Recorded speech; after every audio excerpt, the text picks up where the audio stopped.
So while we save Ash's friend, we suddenly come across Mission. How convenient. Pacing is just number one in this story here, and we are rocketing along. Green Lantern said she'd be here, and we found her instantly. And of course, she has a plight. We have to go save her friend Zalbar. Zalbar was confronted by Gamorrean slave traders and pushed Mission to safety. Now, this isn't the Volcar gang that has Shepard, at least to our knowledge, but we're up against slavers anyway. And most players, I would imagine, think slavery is bad, so we naturally see them as an enemy. Considering the size of this place and the number of people here, it's not hard to believe we'd encounter her here on pure circumstance.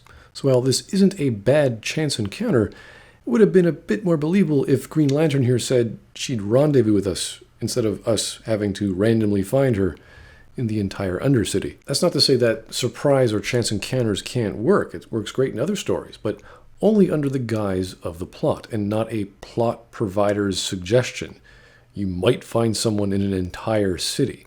No. Now, it's not a horrible inclusion because pacing is amazing here, and this is a violent section of a level, but it's still not that great.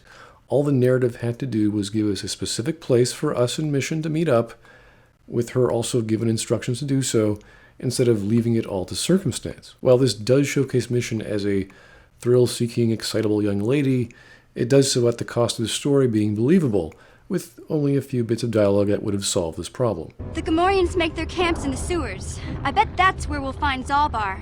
And that's where I'll show you the secret entrance into the Volcar compound. So we asked her to help us get inside the Volcar base so long as we get Zalbar back, and off we go. Although, it seems again convenient that we just happen to be exploring the Gamorrean camps in the sewers, which is also where the secret entrance of the Volcar base is. Logain comes by again, but we've got papers this time, and he's off to find the escape pods, so off he goes. The game narrator seems we should talk to Kaidan yet again. It seems the narrator has certain plans for us in this story, and Kaidan, of course, wants to talk to us about the Battle of the Endar Spire, and he does that by questioning our position with the Republic fleet. We answer that we're a scout, and it's curious that we're one of the survivors of that whole event. He reveals that Shepard requested our transfer onto the ship. Considering your connection to Bastila and the Jedi, whether you know it or not, your presence here seems a little convenient. And this is probably nothing, I know. I learned a long time ago not to take things at face value ever, and I hate surprises. Ah, the prototype for Alistair. He then has a hissy fit with Mission over her youth, which is what you should be doing with your side characters, have them attack each other's weaknesses. You can't have side characters just get along. They need contrasting views. Although this is a general disagreement on Mission's age, and she sees it as an attack. We encounter Canderous, and we fight more Rakghouls. He's after the plot point the Sith are also after, the escape pods, or at least salvage from the escape pods, and he's working for Davik. Great, okay, what was that about? We find another escape pod with a Republic soldier, but he runs away and just gets killed. This entire scene, or both these scenes, offers no character, no development, no plot development. There's nothing here. The contrast between what happened to us, or Shepard, and this Republic officer, it seems kind of pointless. How did the escape pod even land in the Undercity if there's a ceiling here? Everything about this is bad and pointless. The game narrator again seems to think we should talk to Kaidan, so we do, and Kaidan is still untrustworthy of us since we're so good at languages and have the skills of an elite commando. That's fine, but he's not really attacking any of our failings. Those aren't really failings of us. We don't really have a problem with our background as we're just a cipher for the player at this point. Us, the player, have no idea what's going on. Aside from a strange dream we had, this only points to Kaidan's suspicions and nothing more than that. This scene should have been much more poignant, and possibly even have Kaidan storm off on us if we don't talk to him right, because he doesn't trust us, and us as a player have no real response. We have no understanding of the lore or our lore, so we'd be like, I can't help you, buddy. But instead, he's just being honest at his sense of trust with us. We, being a cipher, and us, the player, having no knowledge, we can't really respond as a person.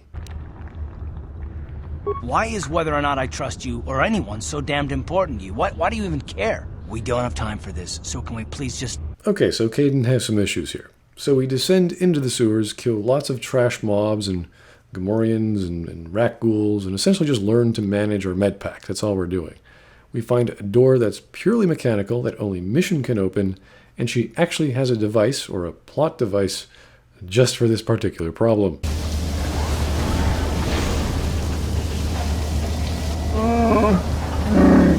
And this door just happens to be the exact door that Zalbar was behind. What a coincidence! And because we saved him from a potential life of slavery, he swears a life debt to us instead of his friend Mission or Kaidan for that matter. Just us.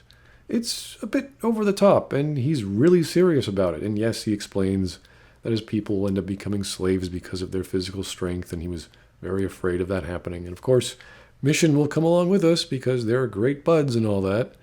It would have helped if our life-debted Wookie could speak like a human, but okay, we've got a life-debt dogman on our hands now.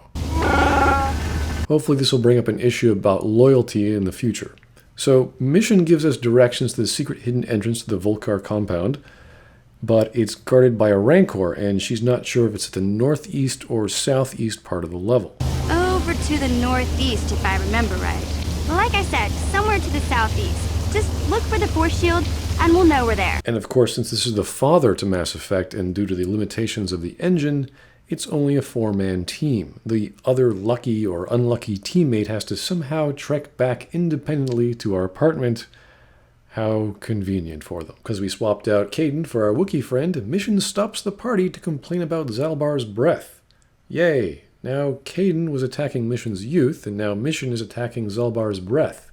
This is good, but they're not involving us. They're not attacking the protagonist. That's why we're there. We're there to be attacked. The protagonist has to develop.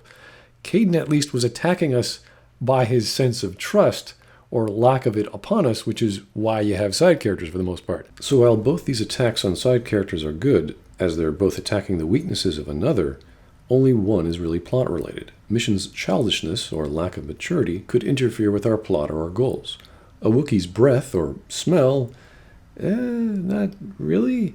Involving the protagonist in any scene or conflict is what you want to do, especially when it doesn't involve their own individual growth or weaknesses. Mission then acts as another plot device by providing security codes to take down the force field to the Volcar compound, complete with an explanation. She's a walking plot device factory in this level. Mission then stops the party again to attack Zalbar about his appearance of being unkempt. I'm kind of curious why this is, what relevance this has to do with anything. We even have a prompt to agree or disagree with the statement. Why are we focusing on two side characters where one is attacking the other? It makes very little sense here, and Zalbar is not exactly thrilled about these things too much, and it just makes Mission either look pretty childish or just petty. Now, okay, characterize, great, that's fine. But what about us? We're the main character. She should be attacking our appearance, not her friend Bullet Sponge Brute Squad fellow dude. It's just pointless and doesn't really develop their relationship, and the plot should be focused on us, not her feminine wiles and wanting to poke fun and dress up her Wookiee friend. What did we learn? Aside from our potential opinion about Wookiee fashion, all Mission had to do was attack our sense of fashion, or maybe our memory, or anything else. As Kaidan didn't trust us, so too could Mission not believe our history or current sense of culture. Again, a narrative must always attack the protagonist for them to exhibit growth. We then cleverly kill the Rancor by using our stealth option and placing some grenades into the corpse pile and applying some synthesized odor. We immediately get a cutscene of it consuming a grenade and collapsing. So we're finally in the Volcar compound, and we just slaughter everything. We encounter a slave while dance music is heard in the background. She tells us where the potential swoop engine is located, and she gives us insight into where Shepard might be. Now, if we don't kill her, and I don't see why we would, we gain light side points. This can happen throughout the game during various side quests, but there's no actual explanation as to what this is yet.